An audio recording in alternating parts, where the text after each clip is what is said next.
La Voz del Derecho presenta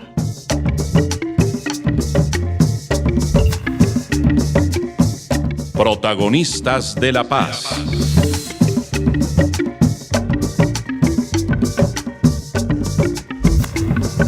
Una reflexión crítica y de contenido sobre la realidad colectiva. Realizan, producen y conducen Valentina Erazo, Laura Barón, Alejandra Barrera y Santiago Forero. Protagonistas de la Paz.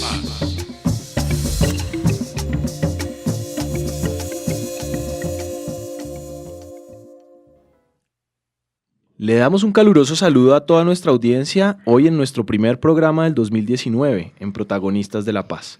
Un programa que, como hemos acostumbrado, busca visibilizar opiniones, vivencias en torno a la construcción de paz y la justicia transicional. Nos complace saludarlos hoy en este primer programa en el que nos acompaña un invitado muy importante, un miembro de la Red Nacional para la Agricultura Familiar. Él se llama Pedro Guzmán Pérez. Él es actual enlace internacional de la Red Nacional de Agricultura Familiar, RENAF, Colombia. Fue el dinamizador de la Estrategia de Articulación y Movilización de la RENAF en el 2012 y 2013. También coordinador para América Latina y el Caribe de la Coalición de los Pueblos por la Soberanía Alimentaria en el 2012 y 2010, de 2012 a 2016. Y parte de la coordinación colegiada del Movimiento Agroecológico de América y el Caribe, MAELA, Colombia. Si quieres darle nuestro saludo, Valentina. Bueno, un saludo especial a toda nuestra audiencia de vuelta en este 2019 a este programa de Protagonistas de la Paz.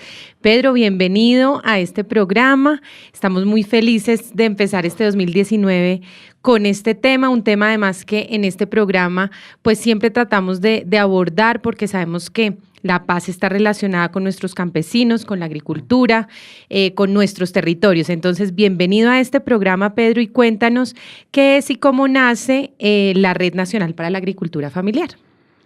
Sí, claro, pues primero una bienvenida y un saludo a la audiencia que nos está escuchando en este momento. La Red Nacional de Agricultura Familiar nació en 2012.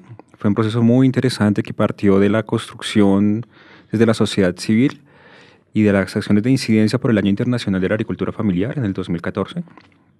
Les decidimos crear un espacio de trabajo, un comité multisectorial que agrupara diferentes organizaciones campesinas, indígenas, afro, de la pesca artesanal, pero que trabajamos conjuntamente con ONGs, universidades, organizaciones basadas en la fe, cooperativas, y que esta visión de los diferentes actores pudiera construir algunas estrategias que visibilizara pues, de manera significativa el aporte de la agricultura familiar en la alimentación desde Colombia y el mundo, pero también que generara una discusión sobre si las políticas públicas actuales corresponden a las necesidades y a las posibilidades que tienen las familias agricultoras en el país, o si hay que hacer un proceso de incidencia y construir cuáles podrían ser estas políticas públicas. Con esa intención nacimos en el 2012 y de ahí para acá fuimos participando en diferentes espacios, fuimos creciendo como red. Iniciamos 29 organizaciones y en 2014, que era el año internacional declarado por las Naciones Unidas, llegamos a ser más de 130 organizaciones. Wow. Como nuestro objetivo era el año internacional, el 2014, pues en ese momento logramos hacer algunas acciones de incidencia. Salió una primera resolución por parte del Ministerio de Agricultura, la 267 de 2014, que reconocía y que creaba el programa de agricultura familiar. Pero pues lamentablemente esa resolución para nosotros, para nuestro criterio, lo que hemos estado construyendo que debería ser la política pública, pues no respondía realmente sino que más bien era una mezcla de diferentes programas actuales del Ministerio de Agricultura bajo el nombre de Agricultura Familiar y que pues simplemente fomentaba la visión agroexportadora del gobierno Santos en ese momento, el final del primer periodo del gobierno Santos, y no atendía las particularidades de la agricultura familiar en los territorios. Cuando inició el segundo periodo del gobierno Santos en 2014, logramos un acuerdo con el nuevo ministro, el ministro Iragorri, en ese momento, para reformar esa resolución, empezar un proceso de cómo debería ser esa resolución, cómo debería ser la política pública desde el Ministerio de Agricultura. Y ese fue como nuestro principal logro de incidencia, pues desde la campaña, desde la visión que hemos construido en 2012. En 2015 dijimos, bueno, ya pasó el año internacional, logramos parte del cometido, no logramos todo lo que queríamos, pero fue un avance interesante. Ahora, ¿qué hacemos? ¿Seguimos? ¿Paramos? ¿Qué decidimos? Y el consenso de las organizaciones en las que nos encontramos en la 6ª reunión nacional de la RENAF fue: continuemos, reconstruyamos un poco nuestro objetivo, nuestra visión, pero sigamos trabajando juntos. Y empezamos un proceso de reconstrucción de lo que significaría la Red Nacional de Agricultura Familiar, que todavía estamos en ese proceso aún ahora, y nos llevó de pasar de 130 organizaciones a menos de 50, porque pues hicimos la consulta a todos los miembros que vivían hasta ese momento, quienes querían continuar el proceso. Y de ahí para acá hemos vuelto a crecer paulatinamente. O sea, no ha sido una forma acelerada, sino ha sido más bien como en conciencia, hablando de las organizaciones si quieren ser parte del proceso, cómo lo quieren hacer. Y en este momento somos 142 organizaciones que hacemos parte de la RENAF. La gran mayoría son organizaciones campesinas, indígenas, afro y de la pesca artesanal. Y en menor medida están las ONGs y universidades. Precisamente, Pedro, yo te quería preguntar sobre ese proceso de conformación de la red, porque ha sido como paulatino, como que primero creció mucho, después se recogió un poco y ahora parece que vuelve otra vez con una amplitud grande de organizaciones que se vinculan. ¿Cómo fue este proceso? Digamos, ¿cuáles fueron las principales tensiones o preocupaciones de esas organizaciones que prefirieron dar un paso al lado y esas nuevas que se incorporaron y esas principales líneas de incidencia que tiene la red? ¿En qué consisten? Claro. Uno de los principales retos, no solamente pues para invitar a organizaciones para que hagan parte de la red, sino pues para sostener el proceso, siempre ha sido el diálogo. No todas las organizaciones están en la misma situación. Tienen particularidades y necesidades muy peculiares que a veces articularse una red no representa un potencial para ellos. En algunos casos nos pasa de que organizaciones se quieren vincular a nosotros porque creen que tenemos recursos económicos y eso pues, les va a retribuir económicamente en algo. Y a veces cuesta darles a entender que este es un proceso de diálogo, de articulación, de tejido, de construcción colectiva desde lo local a lo nacional. Solidario también. Claro, que maneja mucho ese sentido de solidaridad, de mutuo entendimiento. Entonces ese ha sido uno de los principales retos y por lo que algunas organizaciones deciden no continuar porque sienten que no encuentran lo que están buscando y es, bueno, no está mal que las organizaciones busquen cómo sobrevivir económicamente, o sea, es necesario, pero sí con nosotros pues no es el ideal ni es lo que buscamos. Entonces ese entendimiento, eso es lo que nos ha logrado llevar a que volvamos a crecer un poco más. Ha sido un crecimiento pues promovido desde las regiones, son las organizaciones en las regiones quienes invitan a organizaciones que consideran que pueden articularse el proceso y pueden conectarse con las acciones de incidencia que estamos llevando a cabo. O sea, son organizaciones regionales y nacionales. Sí, locales, regionales y nacionales, okay, sí. Okay. Sí. Y nosotros estamos trabajando bajo 4 estrategias. La primera son acciones de incidencia, cómo colectivamente construimos apuestas que recojan lo que sentimos como deberían ser la política pública, que es el objetivo con el que nacimos en 2012, pero también cómo conectarnos con otros procesos, o sea, cómo entender qué es lo que está pasando con la iniciativa legislativa del senador Alberto Castilla sobre el reconocimiento del campesino como sujeto de derechos. ¿Qué está pasando con la mesa de conceptualización del campesinado? ¿Qué está pasando con la mesa única de negociación? Con el acuerdo de paz. Entonces, ¿cómo nos conectamos y cómo lo que nosotros construimos y consideramos que debería ser la agricultura familiar en el país puede conectarse y podemos promover? Lo que está pasando ahorita con el Plan Nacional de Desarrollo. La segunda estrategia son educación, formación e investigación. Porque como les decía antes, hay universidades que hacen parte de la RENAF. Y esas universidades, pues, buscamos de que tanto los estudiantes puedan participar y puedan hacer su pasantía con organizaciones o dentro de la misma RENAF, como que también hagamos investigaciones conjuntas. Entonces, por lo menos está a punto de salir un libro que compende 12 casos de agricultura familiar agroecológica, de base agroecológica, en diferentes territorios del país.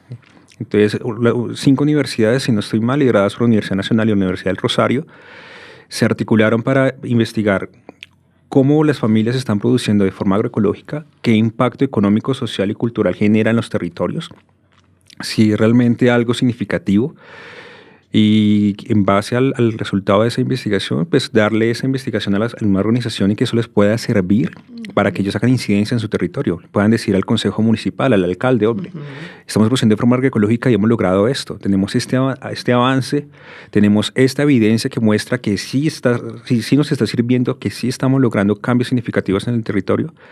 Apóyenos, impúlselo, que esto haga parte del próximo plan municipal de desarrollo, por ejemplo, con los próximos alcaldes que lleguen este año. Qué interesante, sobre todo porque Sí. en nuestra audiencia hay muchos estudiantes que seguramente pues en un momento de la carrera empiezan a preguntarse, bueno, ¿y dónde puedo hacer la pasantía? ¿Cómo podrían ponerse en contacto con la RENAF para hacer parte de estos programas? Claro, está en la página web, agriculturafamiliar.co. Ahí está el formulario de contacto, o pueden escribirnos directamente al correo info@agriculturafamiliar.co. Okay. Sí. agriculturafamiliar.co y info@agriculturafamiliar.co. Así es. Y las dos últimas estrategias son articulación y movilización, porque entendemos que no somos la única red ni la única plataforma de organizaciones que trabaja esos temas de incidencia por la soberanía alimentaria o en defensa de la agricultura campesina, familiar y comunitaria. Entonces, ¿cómo nos articulamos con otros movimientos sociales? ¿Cómo dialogamos con la Cumbre Agraria? ¿Cómo dialogamos con la Mesa Única, con la Mesa Campesina del Cauca? ¿Cómo hablamos, bueno, con Dignidades, con las diferentes organizaciones, plataformas y movimientos que hay en el país que también tienen objetivos muy comunes a los que nosotros tenemos, pues para evitar duplicar acciones? Y de ahí tenemos una propuesta muy interesante que, bueno, les puedo comentar un poquitico más adelante. Y finalmente está la estrategia de comunicación. Cómo nosotros logramos no solamente comunicarnos entre nosotros, que eso a veces es muy difícil, más aún por los medios virtuales que se manejan hoy en día, de que hay tanta comunicación, tanta información y que es difícil poder procesar tanto que nos llega todos los días. Cómo logramos comunicar de forma efectiva a nuestros miembros, a organizaciones miembros, los puntos críticos del trabajo que estamos realizando. Y cómo tratamos de recibir la retroalimentación por parte de ellos, que también es un reto muy fuerte, que desde las comunidades de base puedan enviarnos sus comentarios y propuestas. Y también, eso es comunicación interna, comunicación externa, cómo llegamos al público en general. Cómo logramos que la gente que no está tan relacionada, pero que está sensibilizada, o la que no está relacionada ni está sensibilizada, entienda lo que estamos haciendo. Conozca, por lo menos. Y eso también lo vamos a hablar un poco con la campaña Llevo al Campo Colombiano más adelante. Cómo logramos que ellos, pues, por lo menos entiendan que pueden hacer algunos pasos para apoyarnos y para poder participar desde las ciudades. Pedro, tú ahí has hablado un tema muy importante y es como el reto grande de articular a todas estas expresiones del movimiento campesino, a todas estas organizaciones, academia. Y nos has contado ya un poco el objetivo, por supuesto, de esta red nacional. Sabemos que esta red tiene como finalidad estas 4 líneas, pero hoy, en este momento, ¿cuáles son como los mayores retos que se han podido identificar, que han podido identificar ustedes, incluso las necesidades de esas organizaciones frente a esas acciones de incidencia? ¿Cuáles son como en este momento actual los retos más importantes? Bueno, en incidencia hay muchos retos, o sea, parte porque muchas de las organizaciones con las que nosotros estamos confían en que el acuerdo de paz sea implementado, entonces están muy a la expectativa de que realmente el acuerdo de paz, sobre todo lo que tiene que ver con reforma rural integral y con el punto de cultivos ilícitos, pues sustitución, sí, hayan avances significativos, pero a partir de lo que se ha construido. Ahí nosotros estamos trabajando también en la mesa de seguimiento a los PEDETs y hemos hecho con varias organizaciones de carácter nacional algunos encuentros y propuestas sobre los PEDETs. Entonces ese es como uno de los puntos críticos línea ahora. Gruesa, importantísima. Okay. Sí. Ya otros temas hacen parte de las problemáticas graves que se han acumulado a lo largo de los años, y es el tema de tierras, el acaparamiento cada vez más fuerte de tierras y de recursos. Muchas comunidades están y siguen luchando sobre temas de pues el cambio del uso del suelo y cómo pues se llegan a comprar, cómo el Valle del Cauca los ingenios se están apoderando de las reservas de agua con cada vez más fuerza, pues porque necesitan cada vez más agua para los cultivos. Están dejando las comunidades sin agua. Bueno, el tema de la minería, y ahora tenemos una situación muy particular y es el tema de los transgénicos. Hay un municipio, o no, 2 municipios en Colombia que se han declarado por acuerdo municipal como territorio libre de transgénicos, que son ambos en Nariño, en San Lorenzo y La Unión. Estos se suman a más de 11 resguardos indígenas que ya, pues, por la ley propia se han denominado como territorio libre de transgénicos. La particularidad es que como es un municipio, y es un municipio pues, que está acote a las leyes colombianas, también algunas empresas y entidades han visto amenazados de que cómo es posible que un municipio se declare como libre de transgénicos, sabiendo que mucha de la alimentación, muchos de los productos que estamos consumiendo diariamente pues tienen alguna mezcla con transgénicos. El maíz es altamente contaminado, incluso las variedades nativas y criollas de Colombia están contaminadas. Muchos de los alimentos que llegan desde fuera importados también tienen trazas de transgénicos. Entonces, y muchas de las semillas que están siendo ofertadas para la producción también tienen transgénicos. Claro. Entonces, hay algunas empresas que no les ha gustado esa idea de que los municipios se declaren libres de transgénicos y que eviten la producción de alimentos o el consumo de alimentos que tengan estos ingredientes. Entonces, hay un conflicto que está surgiendo alrededor de eso. También es un tema bastante fuerte. Sí, sobre todo porque a nivel internacional también hay una presión muy fuerte. Todos estos sellos verdes que tratan también, digamos, de evitar ese tipo de productos que tienen transgénicos. Y a nivel nacional pareciera que eso todavía no tiene tanta fuerza, pero como vemos y como nos expresas, hay ciertos municipios que empiezan a tener también una incidencia frente a esta idea. Y pues evidentemente las empresas también tienen un interés natural frente a su mercado y frente a la manera como han manejado también los productos y encuentran, digamos, ahí un choque con los campesinos. La pregunta ahí sería, ¿qué mecanismos también de protección de esas políticas internas tienen estas organizaciones para que no los afecten también estas decisiones de las empresas? Porque en últimas también pueden llegar a ser excluidos del mercado, ¿no? Si los que manejan la mayor cantidad del mercado evitan comprarles, ellos quedarían un poco aislados. A nivel interno, ¿cómo ha funcionado también esa relación entre estas, supongo, organizaciones o campesinos que digamos, dicen no a los transgénicos? Parte del tema de la comunicación y la educación. O sea, ellos hicieron un trabajo muy interesante y si ustedes buscan cómo fue el proceso en San Lorenzo, hay algunos videos en YouTube donde pueden ver cómo ellos fueron o relatan cómo fueron de comunidad a comunidad, dialogando con las familias, explicándoles qué significaba declararse como territorio libre de transgénicos, la importancia de rescatar las semillas nativas y criollas, pero también de cuidar un poco la alimentación, que es uno de los temas críticos que a veces siempre descuidamos, sobre todo de las comunidades campesinas. Claro. ¿Cómo nos estamos alimentando? ¿De qué nos estamos alimentando? Si de la lata de atún, si, bueno, de diversos paquetes y empaques, o si estamos alimentando de lo que estamos cultivando en el mismo territorio. Entonces, ese proceso de educación es lo que más está intentando respaldar el proceso pues, político que se tomó como acuerdo municipal y pues, con el apoyo de la alcaldía.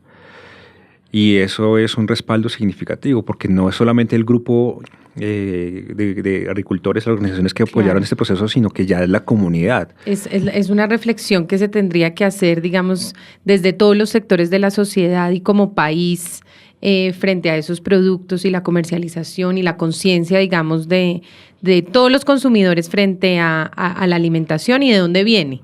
Entonces creo que pues importantísimo porque es un tema incluso de derechos, es un tema de identidad y es un tema pues que concierne a todos los sectores. Y de soberanía alimentaria, como tú lo decías, claro. Porque ¿dónde se están alimentando, digamos, estos mismos campesinos? Si están consumiendo sus mismos productos o también están, digamos, consumiendo otros productos del mercado que no vienen de sus territorios.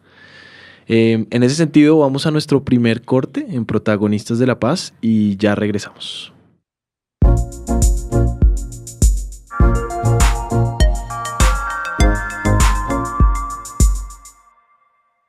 Regresamos a nuestro segundo segmento de Protagonistas de la Paz, hoy con la Red Nacional de Agricultura Familiar, con Pedro Guzmán.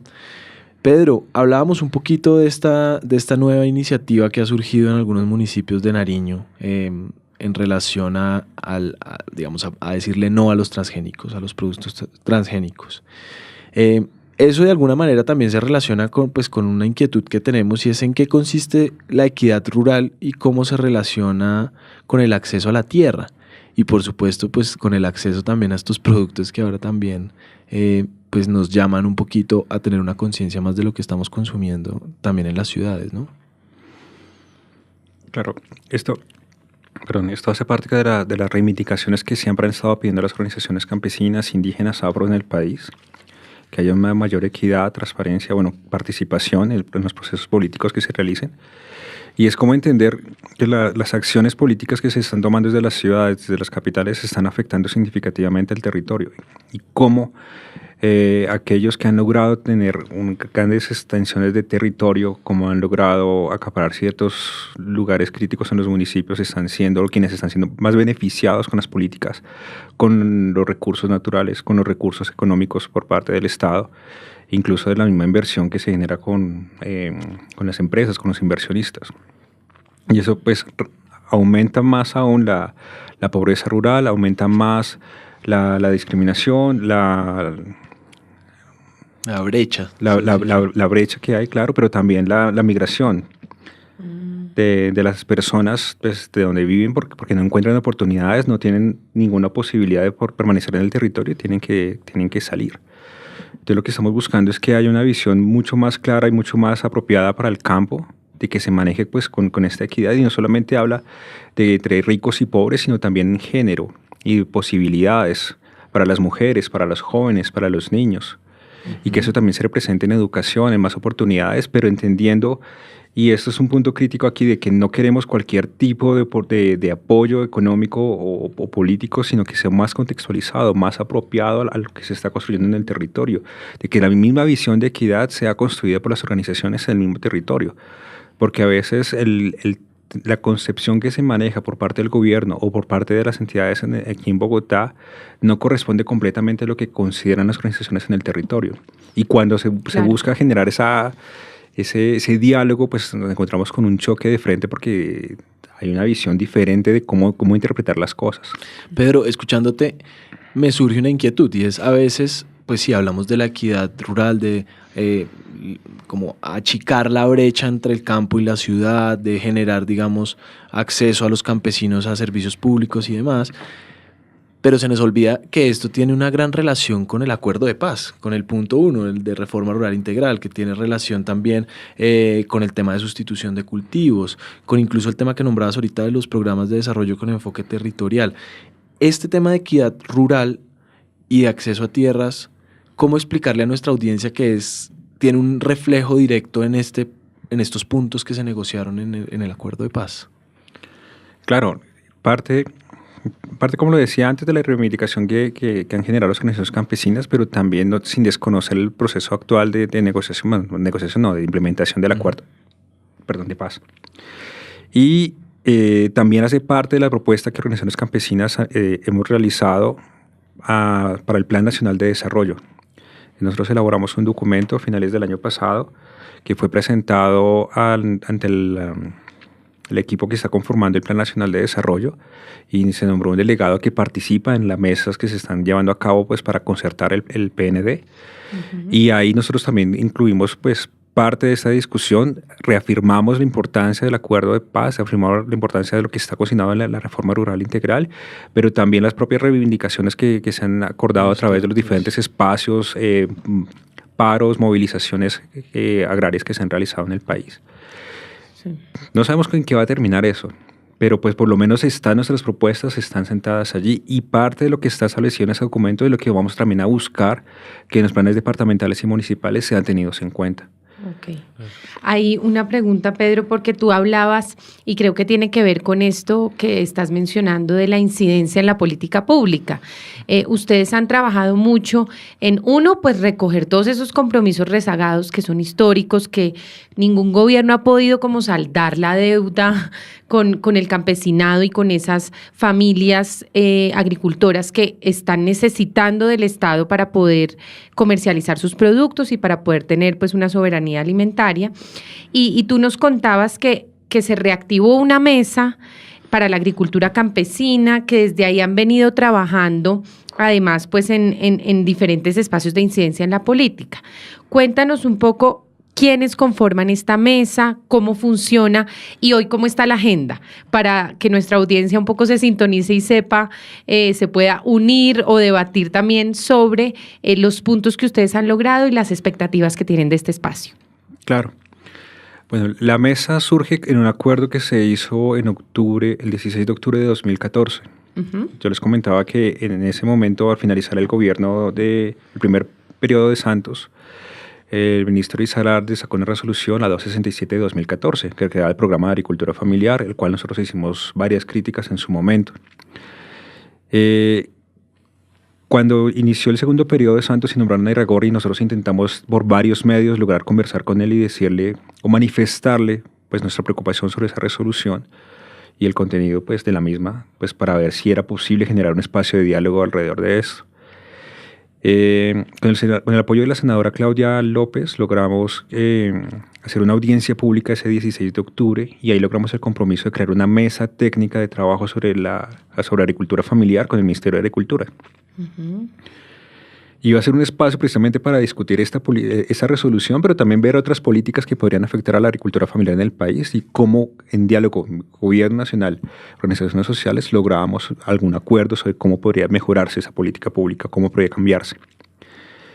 Lamentablemente, solo tuvo 2 reuniones en el 2014 al finalizar el año. Uh-huh. Al cambiar el año hubo una rotación muy fuerte de funcionarios del Ministerio de Agricultura y casi que todos los funcionarios que estaban reunidos con nosotros en las 2 primeras reuniones de la mesa no continuaron. Uh-huh. Entonces durante el 2015 no hubo ninguna reunión, durante el 2016 tampoco hubo ninguna reunión. Entonces... el espacio quedó un poco inerte, congelado. Sí, congelado. Sí, entonces nos tocó hacer un proceso muy fuerte de incidencia y casi que mes a mes hablar con el ministerio y decirle, tenemos este acuerdo, tenemos esta acta firmada por ustedes con estos senadores como garantes, reunámonos, conversemos. Y habían largas que tenían que conversar, que tenían que dialogar, que había otras prioridades. Y bueno, en algún momento sí hubo momentos críticos muy fuertes del gobierno y con las organizaciones campesinas. Pero nunca hubo como el espacio claro para retomar esta mesa. Fue a finales de 2016 que después de insistir y pedir el apoyo de la FAO, hablar de nuevo con los congresistas, fue que logramos otra vez conversar y la logramos reactivar. Y la primera reunión fue en febrero de 2017. O sea, casi 3 años después, bueno, 2 años y unos meses después de haber sido acordada. Pero lo interesante es que la reactivación fue con la voluntad del ministerio. Y ellos estaban totalmente dispuestos a conectarse con el proceso y a cumplir los objetivos de la mesa. Uh-huh. El objetivo principal para el año pasado, hace 2 años, perdón, fue la creación de una política pública diferenciada para la agricultura familiar. Y esta política no se iba a construir desde Bogotá, que fue algo muy interesante que se generó en ese espacio, que logramos que la construcción de esa política saliera y fuera a algunos territorios. Fuimos a 6 ciudades. No fue todo lo que nos hubiera gustado, pero por lo menos intentamos que en cada una de las ciudades a donde fuimos trataran de llegar de organizaciones de las regiones cercanas. Y pues fue un proceso muy interesante. Fueron 6 encuentros regionales, 1 encuentro nacional y 1 encuentro internacional que realizamos en 2017. Todo pues con el apoyo y con la participación directa del Ministerio de Agricultura. Buenísimo.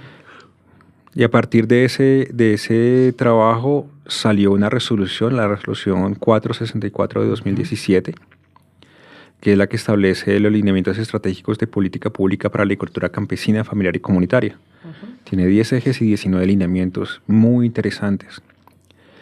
Y fue resultado de esa mesa técnica. Entonces, en esa mesa técnica estábamos participando las organizaciones sociales, estaba la Asociación Nacional de Mujeres Indígenas Campesinas de Colombia, ADMUSIC, estaba pues nosotros, la Red Nacional de Agricultura Familiar, la Asociación Nacional de Usuarios Campesinos, ANUC, estaba la Organización Nacional Indígena de Colombia, la UNIC, y estaba la Cumbre Agraria.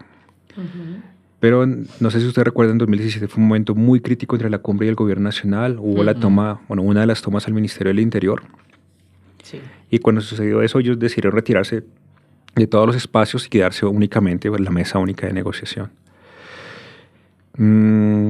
Por parte del Estado estaba el Ministerio de Cultura, UPRA, ADR, bueno, todas las agencias, el Ministerio de Trabajo, Ministerio de Comercio, bueno, casi buena parte de los ministerios que tienen relación con organizaciones solidarias. Más de 20 entidades del gobierno están participando de esta mesa. Buenísimo.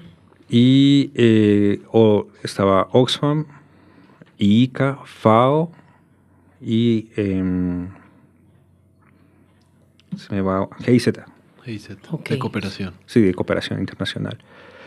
Y había algunas universidades, Universidad Javeriana, Universidad Nacional, Universidad Minuto de Dios.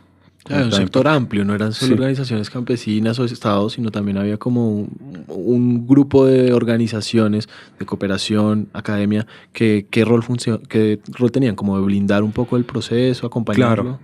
Claro, acompañamiento, pero también de participación. O sea, la idea es poder ver de una mirada mucho más amplia cómo debe construir esas políticas públicas y cómo no quedar únicamente en el diálogo con organizaciones sociales, gobiernos, sino también ampliar un poco el espacio a quienes se están apoyando económicamente, pero también a quienes están interviniendo de una forma muy interesante, como son las universidades, con una perspectiva académica, investigativa muy fuerte.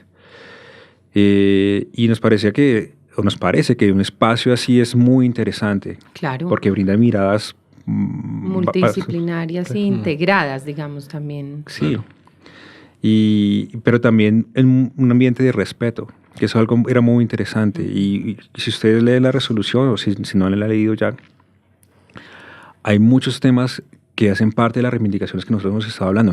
No está todo lo que nos hubiera gustado, pero se habla sobre soberanía alimentaria, se habla sobre agroecología, se habla sobre territorios libres de transgénicos. Está dentro de la resolución. También se habla de economía social y solidaria. O sea, hay aspectos muy interesantes que se lograron recoger de ese ejercicio de ir a las regiones, de conversar con las organizaciones, de hacer una sistematización detallada del proceso y estar siempre pues buscando conversar sobre el impacto que puede tener esta política pública en el bienestar y en el buen vivir. Y también, como hablábamos antes, teniendo en cuenta lo que está establecido en el Acuerdo de Paz, porque ese también es uno de los marcos.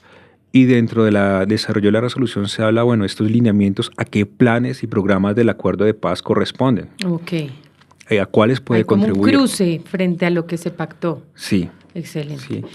Ahí, Pedro, yo siento, y como para terminar de motivar a nuestra audiencia frente a este logro importantísimo de esta mesa y este espacio multiactor, pues es una política pública que acaba de salir, digamos, en 2017 se promueve, tú ya lo dijiste, la resolución, pero pues el reto enorme sigue vigente, no solo para el orden nacional que está hoy en un nuevo gobierno, en un plan de desarrollo que está en curso, sino para esos gobiernos territoriales. ¿Qué mensaje quisieras tú frente a hoy acá en este programa para esas entidades territoriales y esos pares de la mesa en el territorio frente a esta política?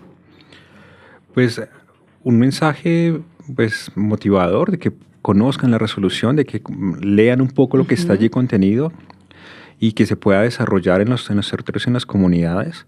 Tenemos casos de organizaciones que nos han comentado de que gracias a la resolución han logrado acuerdos interesantes con las municipalidades. Gobiernos locales. Sí.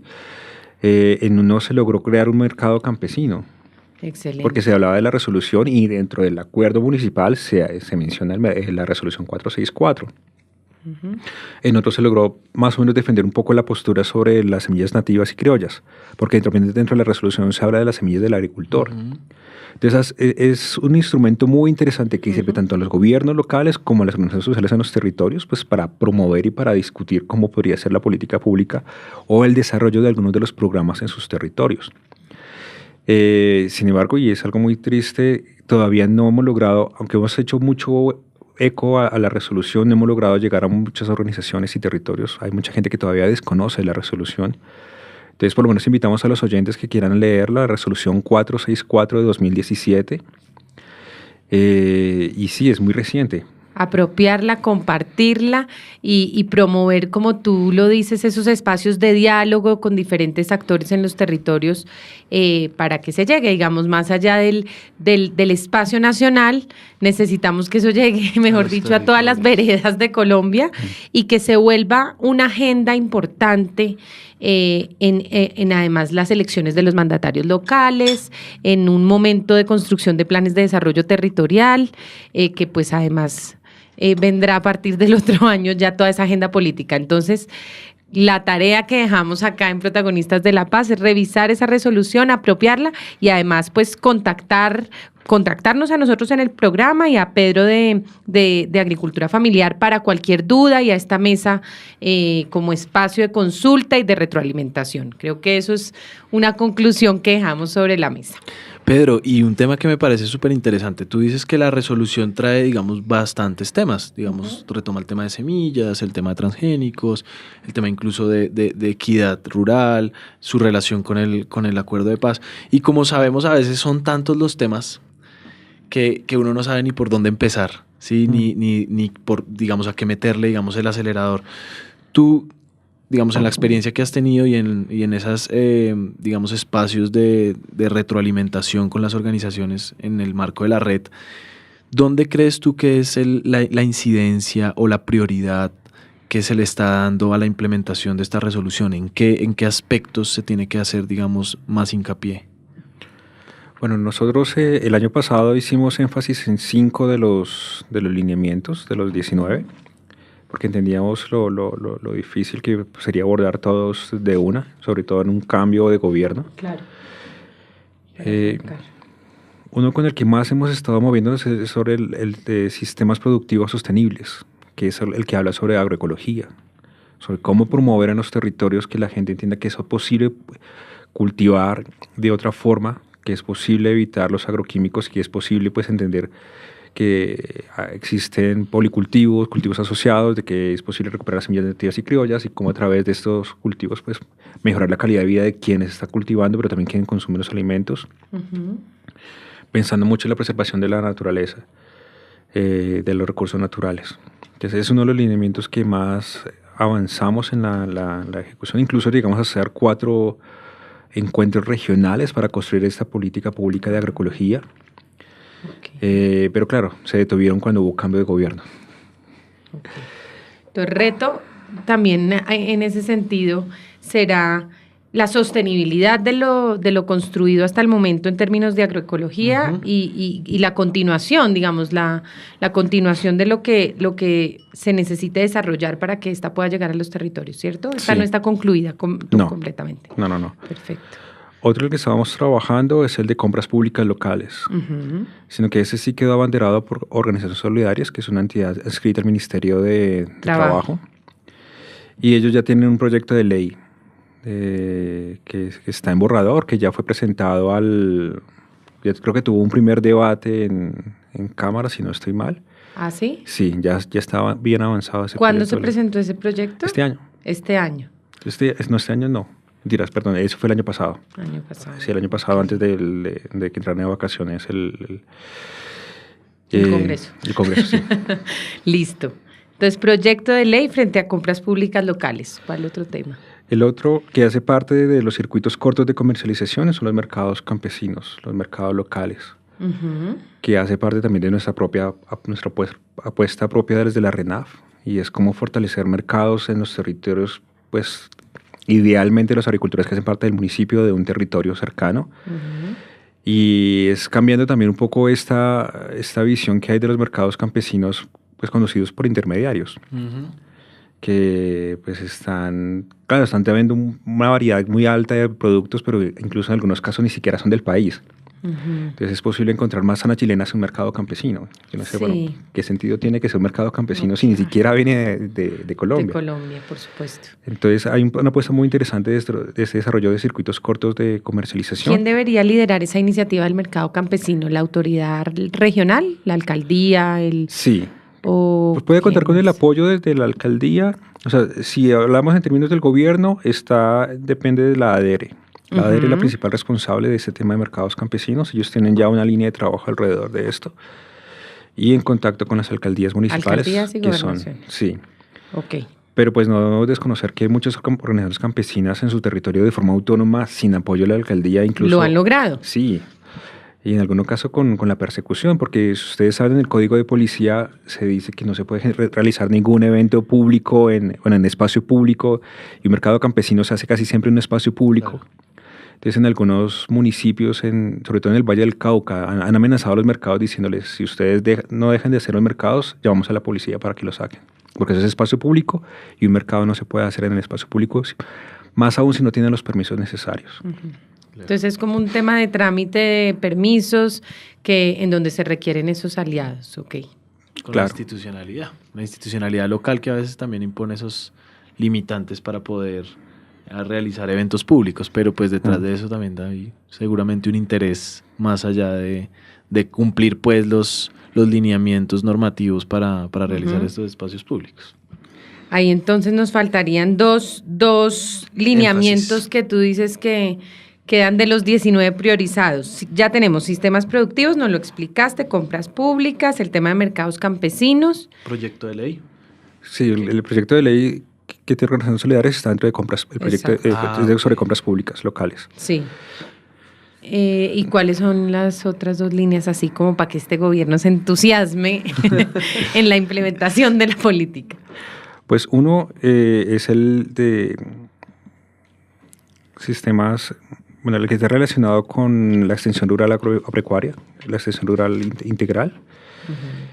Y es que, bueno, ustedes conocen sobre el SNIA y sobre lo que implica el SNIA y sobre esta visión horizontal de la extensión rural, que es el técnico el que tiene que llegar a la finca y explicarle al campesino cómo tiene que cultivar. Y casi siempre pues, asociado a paquetes tecnológicos, agroinsumos, semillas y demás, y pues desconociendo pues, la sabiduría, los saberes y tradiciones que hay de las comunidades campesinas. Dentro de ese alineamiento hemos hablado bastante sobre cómo generar la discusión con lo que está establecido en el SNIA, entendiendo que el SNIA es una ley y la resolución es eso, una resolución. Sí, claro. De menor grado normativo. Claro, pero entonces sí cómo hacer valer esas propuestas que surgieron de los encuentros regionales y de la voz de las organizaciones campesinas, de cómo debería ser la extensión rural y de una forma participativa que incluya incluso a los jóvenes de los territorios, que los jóvenes puedan ser los extensionistas rurales. Esto empieza a plantear también la necesidad de elevar el nivel normativo de la resolución, ¿no? Apenas es resolución, sabemos que está empezando, que lleva 2 años, pues 2 años contados desde el 2017, 2019 que estamos empezando, pero también empieza a sentirse un poco, con ese ejemplo que tú planteas, la necesidad de que esto también se eleve a ley de la República, que sea un tema que se discuta no solo en un ministerio, sino que se discuta en el Congreso. Sí, ahí es un evento que estamos nosotros planteando, o más bien un proceso que queremos hacer alrededor de este tema, porque sí, coincidimos totalmente. O sea, apenas salió la resolución, la voz que general tiene que ser un proyecto de ley, tiene que llegar a una ley. O sea, esto que está acá, necesitamos elevarlo.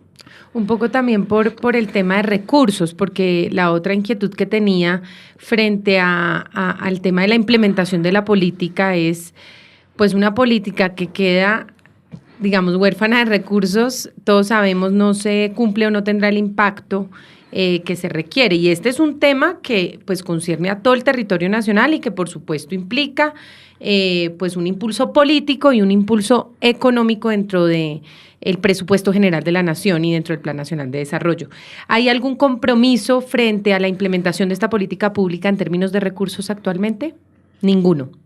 Entonces creo que ese es un punto que hay que trabajar por el que hay que hacer mucha incidencia y plantear a los líderes de esta política la manera de financiar estos espacios. Tú lo has dicho en el Plan Nacional de Desarrollo y por supuesto también en los planes locales. Y antes de irnos a nuestro segundo corte, ¿cuál es el quinto énfasis que han identificado que ustedes consideran debe hacérsele para arrancar con esta implementación de la resolución? Semillas Semillas nativas y criollas. Ok. Un tema también bien que está vinculado con el tema de transgénicos, derecho a la alimentación.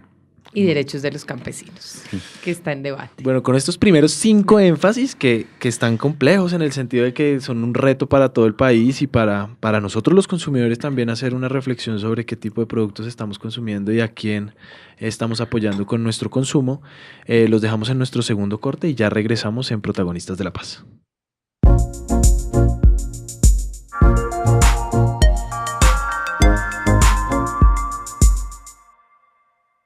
Bueno, regresamos a Protagonistas de la Paz con Pedro Guzmán en este tema importantísimo de agricultura familiar, de política pública y bueno, de nuevos retos para este gobierno nacional y local.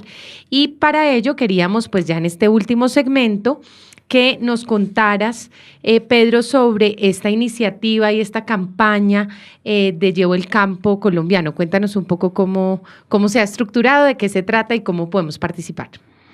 Sí, y precisamente parte de lo que hablamos en el segmento anterior sobre cómo organizaciones campesinas han hecho de forma autónoma mercados en sus territorios. Y en algunos casos son mercados con énfasis agroecológico. Lo que hemos estado haciendo es tratar de juntarnos diferentes mercados en el territorio. Somos en este momento más de 60 mercados campesinos que hay en diferentes regiones del país.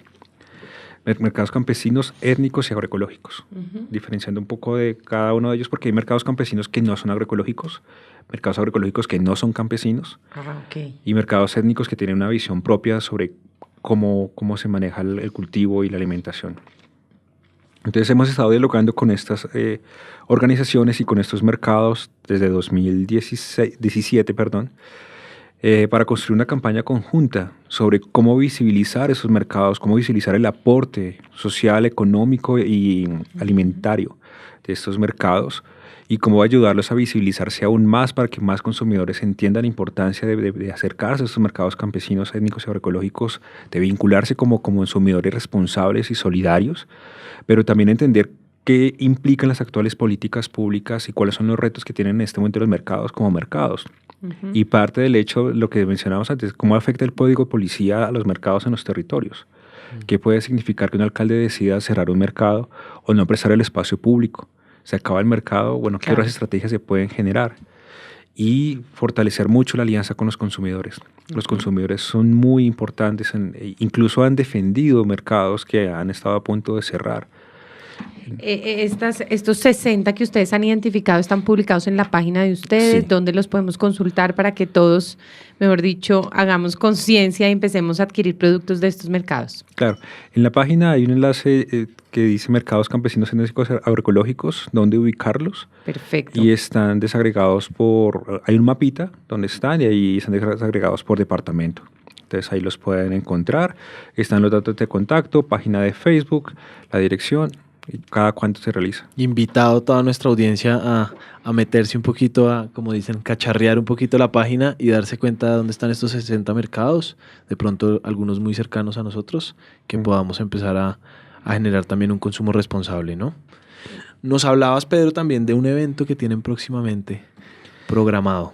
Sí, hay un contexto político muy fuerte ahorita en el país, pero también en la región y en el mundo. Y parte con lo que sucedió ahorita en diciembre, primero con la Declaración de los Derechos de los Campesinos, que fue aprobada por las Naciones Unidas. ¡Qué que felicidad! es un hito muy fuerte. Sí, lo celebramos acá en el programa, sobre todo por la incidencia en la construcción de paz en Colombia. Claro, entonces eso nos brinda una herramienta muy, muy interesante y muy poderosa, pero hay que saberla utilizar, más aún porque el gobierno colombiano se abstuvo de votar y eso también es algo que nos genera un mensaje. Sí, un mensaje muy preocupante por lo que puede significar de aquí en adelante.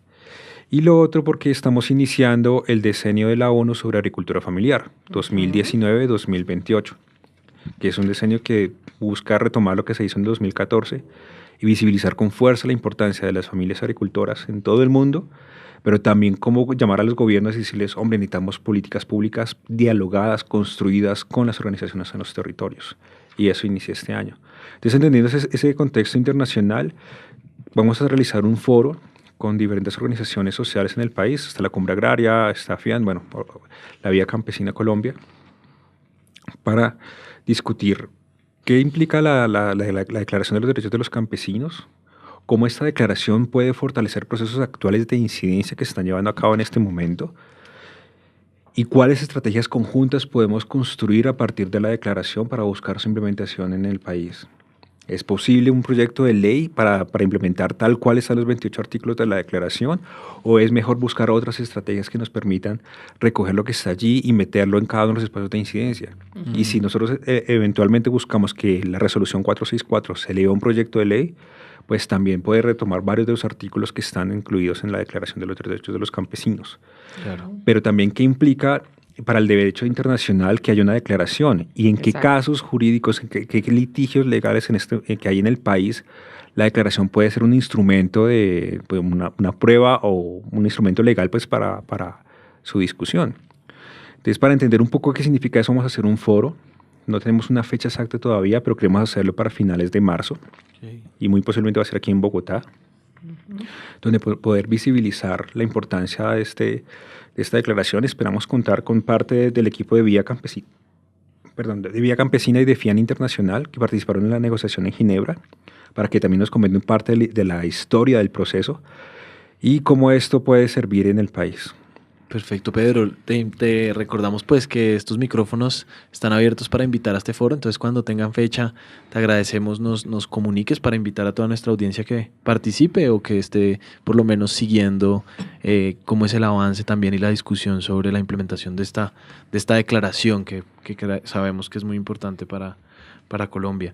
El tiempo se nos agota, este programa ya cumple su primera hora de este 2019. Esperamos tenerlos en otras oportunidades y bueno, no queremos cerrar el programa sin un último espacio para que le envíes un mensaje a nuestra audiencia sobre la importancia de la agricultura familiar y sobre lo que se viene de cara a la construcción de paz. Y eso, Pedro, por supuesto, acompañado de una canción que nos inspire en el tema que estamos hablando hoy. Bueno, pues el mensaje es de esperanza y de unidad, de que sigamos trabajando juntos y sigan apoyando a las organizaciones campesinas, indígenas y comunitarias en el país. Pueden acercarse y pueden motivarse de cualquier forma, pueden participar como voluntarios, pueden participar en los espacios de diálogo y de construcción que se están generando o simplemente ir a los mercados campesinos y comprar allí directamente los productos. Entonces, cualquier paso, cualquier forma en la que puedan contribuir es bienvenido y es muy motivadora y es muy especial. Y sobre la canción, pues quería compartir con ustedes un grupo muy interesante. Ellos son del Valle del Cauca, se llama Campo y Sabor. Tienen un trabajo muy bonito y todas sus canciones están orientadas a los alimentos. Este en particular se llama Arracacha-cha-cha-cha. Bueno, espero que les guste. Gracias, los dejamos Pedro. Con Arracacha de este grupo del Cauca. Que ojalá cada vez sean más estos grupos que nos motiven a preservar nuestro campo. Nos vemos en una próxima oportunidad en Protagonistas de la Paz. Un abrazo a toda nuestra audiencia. Un abrazo.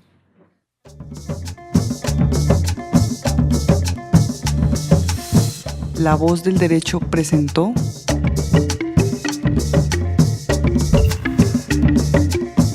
Protagonistas de la Paz.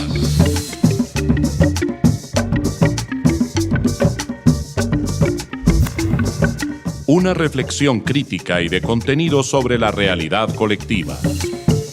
Realizan, producen y conducen Valentina Erazo, Laura Barón, Alejandra Barrera y Santiago Forero. Protagonistas de la Paz.